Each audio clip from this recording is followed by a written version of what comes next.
Tonight, there is a chance you will wake up at 3 a.m.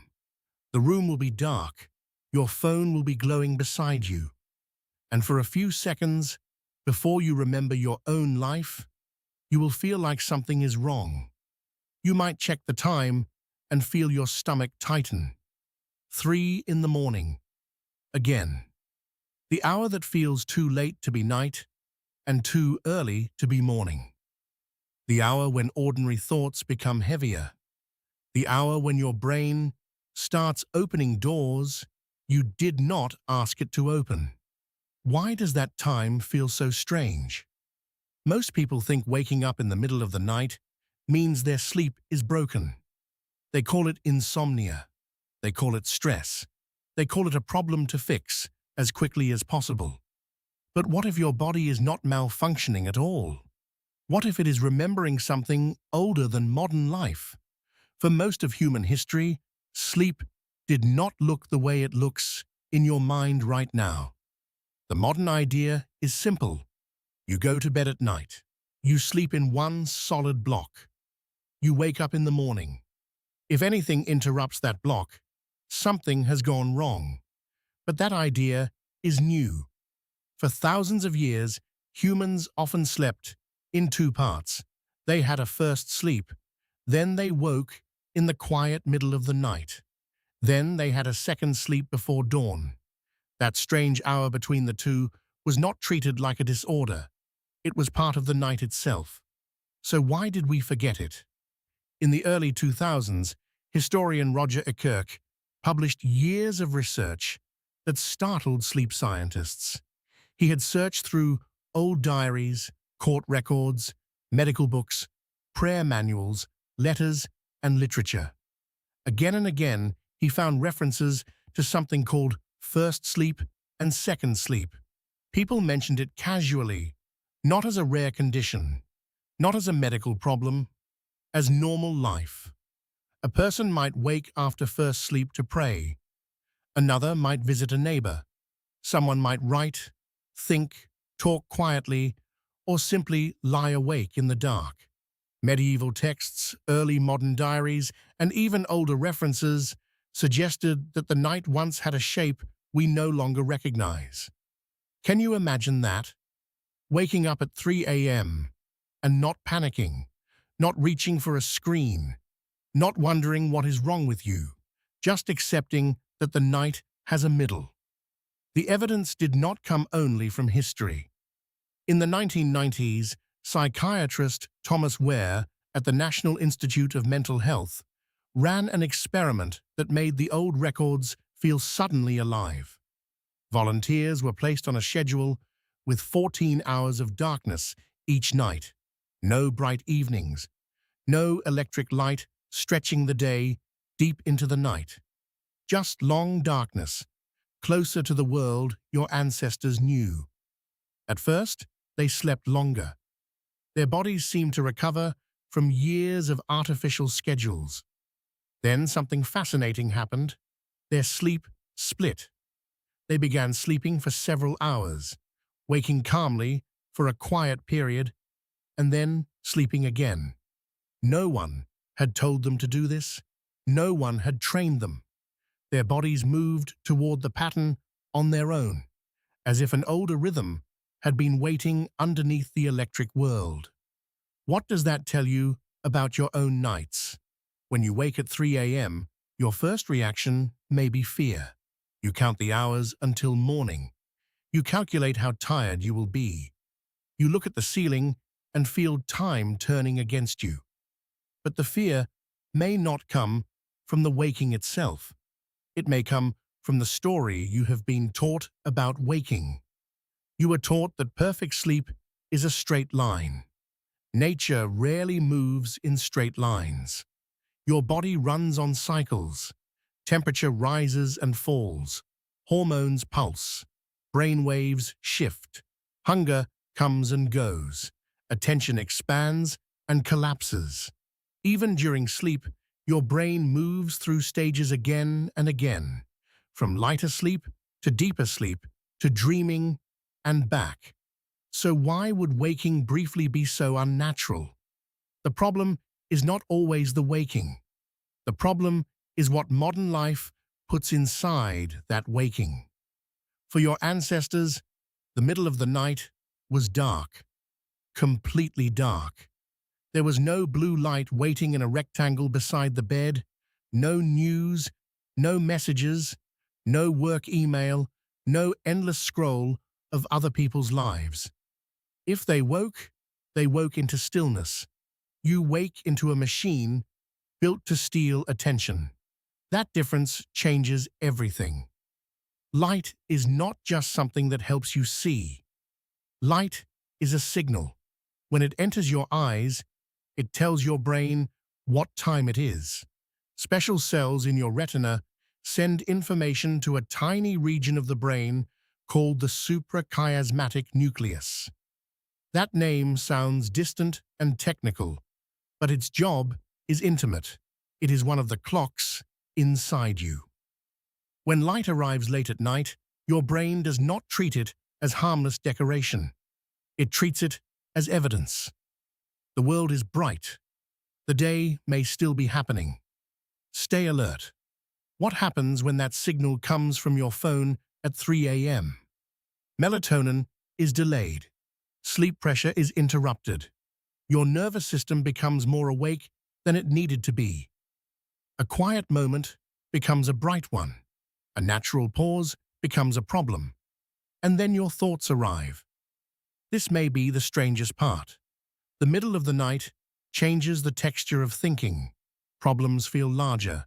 Regrets feel sharper. Future tasks feel urgent, in a way they did not feel at dinner. A message you forgot to answer becomes evidence that your life is slipping. A small worry becomes a complete prediction. Why does your mind do this? Part of the answer is biological. At night, your prefrontal cortex, the part of your brain involved in planning, judgment, and emotional regulation, is not operating the way it does in full daytime alertness. Your body is tired. Your environment is quiet. There are fewer distractions to soften the edges of thought. So your mind turns inward. And inward can be beautiful, but it can also be dangerous. In darkness, the brain is very good at filling empty space. That ability once helped humans survive. If you heard a sound outside the firelight, assuming danger was safer than assuming nothing. A false alarm cost a little sleep. A missed alarm could cost your life. Evolution did not design you to be relaxed in every dark room. It designed you to stay alive. This is why 3 a.m. can feel haunted even in a safe house. Your body is lying in a modern bed, but some older part of your nervous system still understands darkness as uncertainty. The walls are locked. The streets have lamps. The predators are gone. But the machinery inside you was shaped in a world where night had teeth. Does that mean your fear is foolish? No. It means your fear is ancient. Anthropologist Polly Wisner studied evening conversations among Jew Huanzi communities in the Kalahari and found that night changed human speech. Daytime talk was practical: work, food, plans, complaints, decisions. But around fire at night, people told stories. They joked, they imagined. They spoke about distant people and old events and invisible worlds. Night did not only bring fear, it brought imagination. That is the part modern life has almost completely flattened. We did not simply make night safer. We made it useful. We filled it with productivity, entertainment, light, notifications, and noise. We turned the last dark hours into another extension of the day. And then we became confused when the body resisted. The body still wants transitions. It wants dimming. It wants the world to become quiet before sleep. It wants darkness to mean something. But most evenings now do the opposite. The sun goes down, and the brightest part of the day begins. Screens light up faces. Rooms glow. Work continues. The brain is asked to prepare for sleep while being fed signals of daytime. Is it any wonder the night breaks apart? The strange thing is that many people only meet themselves when the world finally becomes quiet. At 3 a.m., there is no performance, no audience, no tasks being completed, no identity being maintained, just you, your breathing, your body, and the thoughts that were too soft to hear during the day. That can be uncomfortable.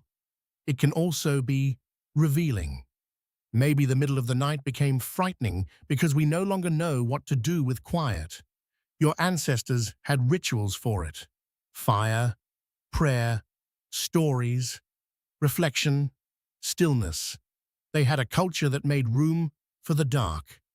You have a phone, and the phone offers a bargain. It says you never have to sit alone with your mind. You can light the room instantly. You can flood the silence. You can replace the old darkness with movement and color and voices. But the price is that your body may never receive the message it was waiting for. The night is safe now. You can let go. Instead, the signal says, stay awake.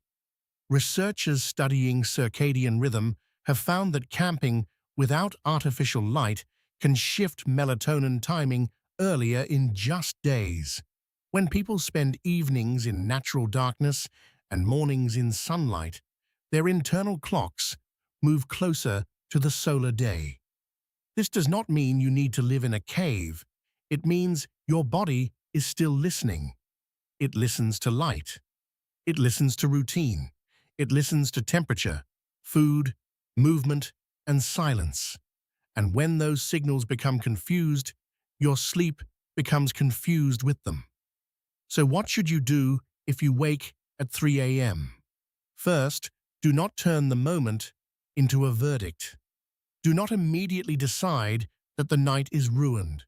That decision can wake you more than the waking itself. Your body may simply be passing through a lighter phase of sleep. It may settle again if you do not throw bright light and panic into the room. Second, keep the darkness dark. If you need to move, use the least light possible. If you need to think, let the thoughts pass without turning them into tasks. If you are awake for a while, you are not the first human to be awake in the middle of the night. You are joining a very old pattern. Third, give the evening back its shape. Dim the lights before bed. Let the last hour become slower. Put the phone farther away than your hand can reach without thinking. The goal is not perfection. The goal is to stop telling your ancient brain that noon is happening at midnight. Would your nights feel different if you stopped fighting every awakening? There is a quiet freedom in realizing that sleep is not a machine. It is not a performance.